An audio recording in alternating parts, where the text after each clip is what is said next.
তো বস আজকের এই ভিডিওতে আমরা ইন্ডিয়ান সিনেমার বেশ কিছু আপডেটস দেবো। তো চলো আজকের ভিডিও শুরু করা যাক। আজকের প্রথম যেটা আপডেট সেটা হচ্ছে বাসিল জোসেফের স্টেটমেন্ট রণবীর সিং এবং শক্তিমানকে নিয়ে, যেখানে সে বলেছে শক্তিমান যাকে ভাবা হয়েছে, যাকে অ্যাপ্রোচ করা হয়েছে সেটা একমাত্র রণবীর সিং। রণবীর সিং এই চরিত্রটা করছে না বা অন্য অ্যাক্টরদের নাম ছড়িয়ে যারা বিভিন্ন রকমের রিউমার্স ছড়াচ্ছে তাদের নিশ্চয়ই কোনো এজেন্ডা আছে। এটা কোট আনকোট বাসিল জোসেফের স্টেটমেন্ট, এবং আমরা জানি বাসিল জোসেফকেই পরিচালনার দায়িত্ব দেওয়া হয়েছিল বহু আগে, তার নামই শোনা গেছিল শক্তিমান ছবিটার, এবং সে এটা পরিষ্কার করে দিয়েছে যে তার শক্তিমান রণবীর সিংকে নিয়েই হবে। বাসিল জোসেফ যেমন খুব ভালো একজন অ্যাক্টর, সেরকমই সে খুব ভালো একজন পরিচালক। তার আমরা মৃণাল মুরলী দেখেছি খুব যত্ন নিয়ে ওই বাজেটে খুব ভালো করেছে ছবিটা বানিয়েছে।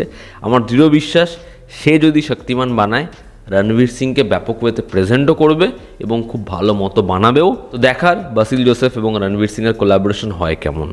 পরবর্তী যেটা আপডেট, কয়েকদিন আগেই সন অফ সর্দার 2 এর ফার্স্ট লুক এসেছে, যেটা বহু লোকের খুব মজার লেগেছে। দেখার ছবিটা কেমন হয়, আগের পরিচালক তো ছবিটা বানাচ্ছে না। তবে যেটা আপডেট সেটা হচ্ছে সন অফ সর্দার 2 এটা সোলো রিলিজ হচ্ছে 25 জুলাই। ছবিতে আরও একজন ফিমেল লিড রয়েছে, জানি ছবিতে আমরা মৃণাল ঠাকুর যেমন রয়েছে সেরকমই ছবিতে রয়েছে নীরু বাজওয়া। দেখার পাঞ্জাবে যেহেতু তার একটা অডিয়েন্স রয়েছে, তার অডিয়েন্সটাকে কাজে লাগিয়ে এই ছবিটা সেখানে মার্কেট করতে পারে কি না। পরবর্তী যেটা আপডেট এবং আজকের অন্যতম বড় আপডেট সেটা হচ্ছে ধূমকেতু ছবির টিজার। আগামীকাল আসছে ধূমকেতু ছবির টিজার, মোস্ট অ্যান্টিসিপেটেড ছবিগুলোর মধ্যে অন্যতম এবছরের বাংলা ছবিগুলোর মধ্যে, যেখানে দেব শুভশ্রীকে এত বছর পর আমরা আবার দেখতে পাবো। ছবিটা 15ই আগস্ট সিনেমা হলে আসবে। আমি কয়েকদিন আগে আমি অরিত্র সাগর নিলে আমরা একটা পডকাস্টে গেছিলাম, সেখানেও আমি ধূমকেতু নিয়ে কথা বলছিলাম যে এই ছবিটার একটা অডিয়েন্স রয়েছে। এবং বিশ্বাস করো, দুদিন আগে যখন এটা তারা অ্যানাউন্সমেন্ট করলো যেখানে দেব এবং শুভশ্রী দুজন একসাথে জানাচ্ছে অডিয়েন্সকে আহ্বান এই ছবিটা দেখার জন্য, এত ভালো লাগলো। মানে আমরা বহু বছর আগে যেই সময় চ্যালেঞ্জ, পরান্দা জলিয়া, রোমিও এই ছবিগুলো আসছে তাদের, এবং প্রত্যেকটা ছবি বক্স অফিসে খুব ভালো ব্যবসা করছে, সেই সময় আমরা তাদেরকে যেরকমভাবে পেয়েছি এই ছবিটার কথা আমরা পরবর্তী সময়ে শুনছি। তো সেটা দেখে আমার ভীষণ ভালো লাগলো যে তারা প্রমোশনের জন্য এই ছবিটার জন্য আবার একসাথে মাঠে নামছে। তো দেখার ছবিটা কেমন হয়। তবে তার আগে আগামীকাল আসছে ধূমকেতু টিজার, দেখার সেই টিজারটা কেমন হয়। আর যারা টিজারের অপেক্ষা করছিল তাদের জন্য তো গুড নিউজ যে আগামীকাল আসছে ধূমকেতুর টিজার। পরবর্তী যেটা আপডেট সেটা হচ্ছে স্পিরিট নিয়ে। সন্দীপ রেড্ডি ভাঙ্গার স্পিরিটে একটা গুরুত্বপূর্ণ চরিত্র প্লে করছে উপেন্দ্র লিমায়। মানে তার ওই যে পোর্শন হাত লাগানে নাই, ওই যে অ্যানিমেলের যে পোর্শনটা বা জাটেও তার ওইটুকু জায়গা, সেটা তো অডিয়েন্স মজা পেয়েছে।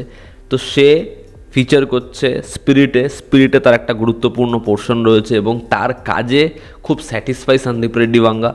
দেখার তাকে আবার কীরকম মজার ক্যারেক্টার দেয় সন্দীপ রেড্ডি ভাঙ্গা, তার পারফরমেন্স কেমন হয় দেখা। পরবর্তী যেটা আপডেট, যে আপডেটটা আমাকে মস্তি দিয়েছে, আমি খুশি, আমি চাই এই কোলাবোরেশনটা তাড়াতাড়ি দেখতে, সেটা হচ্ছে সালমান খান এবং কবির খানের কোলাবোরেশন। দেখুন, সালমান এবং কবির একসাথে আমাদেরকে বজরঙ্গি ভাইজানের মতো ছবি দিয়েছে। মানে তারপর তাদের একটা টিউবলাইট আসতেই পারে, বাট বজরঙ্গি ভাইজান কি সিনেমা বস। এবং আমরা বলে রাখি যে বজরঙ্গি ভাইজান 2 সেটা পরিচালনার কথা সালমান খান বলেছিল কবির খানের সাথে, বাট কবির খান সিকুয়েল বানাতে চায়নি। তো কবির খান একটা অরিজিনাল স্ক্রিপ্ট নিয়ে গেছে সালমান খানের কাছে এবং সেটা নিয়ে কথা চলছিল। সব ঠিক থাকলে এবছরের শেষ দিক থেকে এই ছবিটার কাজ শুরু হবে। রামচরণের পেড্ডি ছবির অ্যানাউন্সমেন্ট আমাদের প্রত্যেকের খুব ভালো লেগেছে, ব্যাপক ছিল অ্যানাউন্সমেন্টটা। তো সেই ছবির সব ল্যাঙ্গুয়েজের স্ট্রিমিং রাইটসের জন্য অফার করেছে নেটফ্লিক্স প্রায় 110 কোটি টাকা, যেটা হিউজ। এবার দেখার তারা এই ছবিটা ওটিটিতে নিয়ে আসে ক সপ্তাহ পর, বাদবাকি ছবিগুলো যেমন আস্তে আস্তে নিজের রুট চেঞ্জ করছে সেরকম এই ছবিটা করে কিনা, দেখার রামচরণের এই ছবিটা হয় কেমন। তো এই ছিল আজকের লেটেস্ট আপডেটস। এতে তোমাদের কি অপিনিয়ন জানিও, জনতা আমাদের পাশে আছে। আবার দেখা হচ্ছে, টেক কেয়ার।